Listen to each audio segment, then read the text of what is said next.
Bienvenue sur Bana, émission de l'Église de l'Arche de Paix consacrée à l'édification de la famille.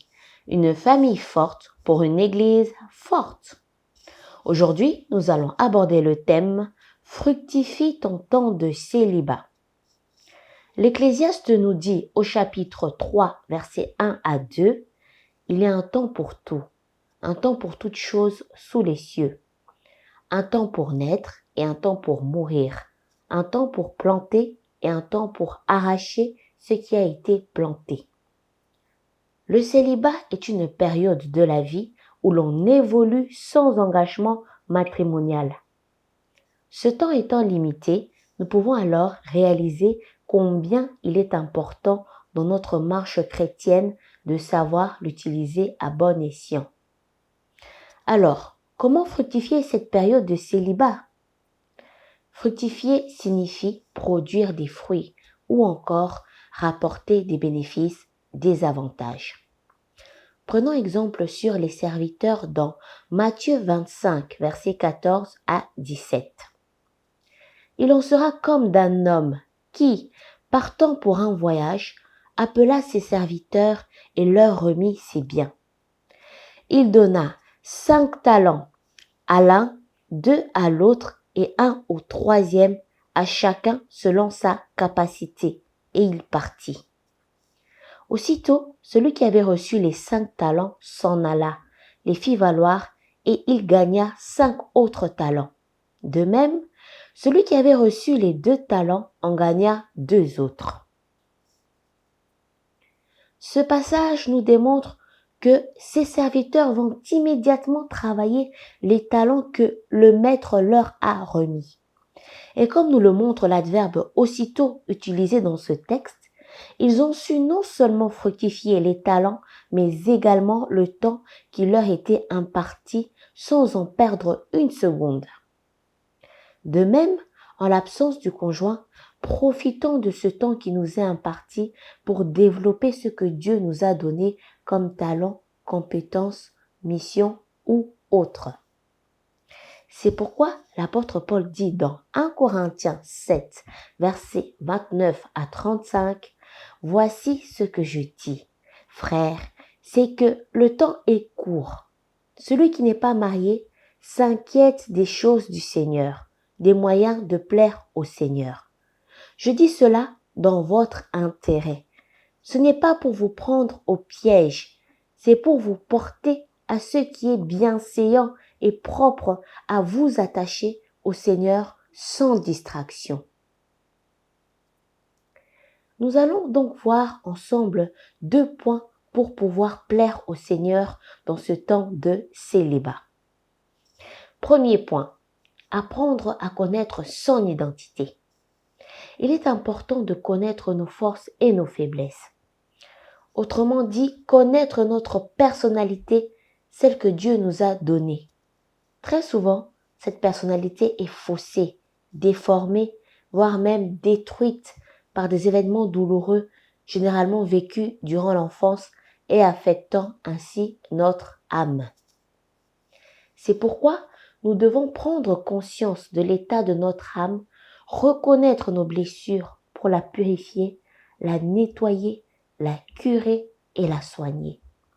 De sorte que nous soyons des personnes stables, équilibrées et matures dans notre célibat, mais également pour notre avenir et nos futurs foyers.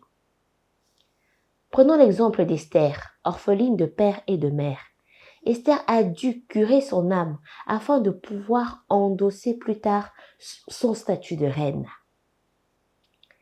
Esther 2, verset 12 dit ceci. Chaque jeune fille allait à son tour vers le roi Assuérus, après avoir employé 12 mois à s'acquitter de ce qui était prescrit aux femmes. Pendant ce temps, elles prenaient soin de leur toilette, 6 mois avec de l'huile de myrrhe et 6 mois avec des aromates et des parfums en usage parmi les femmes. La toilette du corps représente ici le nettoyage de l'âme, qui est notre être intérieur.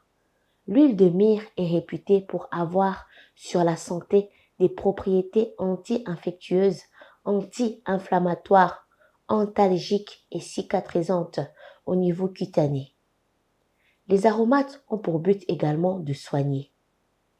Discernons et saisissons ce temps de célibat pour soigner nos blessures et être une meilleure version de nous-mêmes.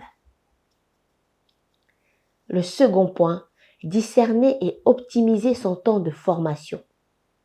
En effet, nous devons discerner que ce temps que Dieu nous donne est une opportunité pour cultiver nos dons. Et la formation ou l'apprentissage font partie de ce processus. L'apprentissage peut se dérouler seul avec l'Éternel, à l'exemple de David, seul dans les montagnes en tant que berger, qui a appris à se battre avec les bêtes féroces, jusqu'au point d'être prêt à se battre contre Goliath pour devenir par la suite le roi d'Israël. 1 Samuel verset 34 le confirme. David dit à Saül, « Ton serviteur faisait paître les brebis de son père, et quand un lion ou un ours venait en enlever une du troupeau, je courais après lui, je le frappais et j'arrachais la brebis de sa gueule. S'il se dressait contre moi, je le saisissais par la gorge, je le frappais et je le tuais. C'est ainsi que ton serviteur a terrassé le lion et l'ours, et il en sera du Philistin, de cet incirconcis, comme de l'un d'eux, car il a insulté l'armée du Dieu vivant. » David dit encore, « L'Éternel qui m'a délivré de la griffe du lion et de la patte de l'ours, me délivrera aussi de la main de ce Philistin. » Et Saül dit à David, « Va, et que l'Éternel soit avec toi. » L'apprentissage peut se faire aussi de manière accompagnée, à l'instar de Samuel qui va être formé en qualité de prophète par le biais d'Élie. 1 Samuel 3 versets 8 à 10 le confirme. L'Éternel appela de nouveau Samuel pour la 3e fois. Et Samuel se leva, alla vers Élie et dit, « Me voici car tu m'as appelé. » Élie comprit que c'était l'Éternel qui appelait l'enfant. Et il dit à Samuel, « Va, couche-toi. Et si l'on t'appelle, tu diras, « Parle, Éternel, car ton serviteur écoute. » Et Samuel alla se coucher à sa place. L'Éternel vint et se présenta, et il appela comme les autres fois. « Samuel, Samuel. » Et Samuel répondit, « Parle, car ton serviteur écoute. » Le développement de nos dons va nous permettre d'entrer dans la mission que Dieu nous a confiée, de participer pleinement à l'extension du royaume de Dieu et faire de nous des serviteurs et servantes accomplis.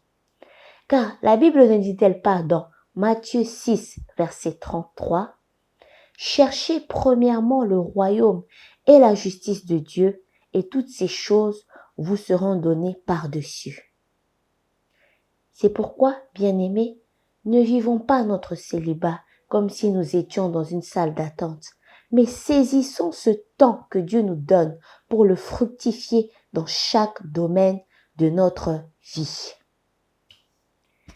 Merci de votre écoute, que Dieu vous bénisse et à très bientôt pour un prochain numéro sur Bana.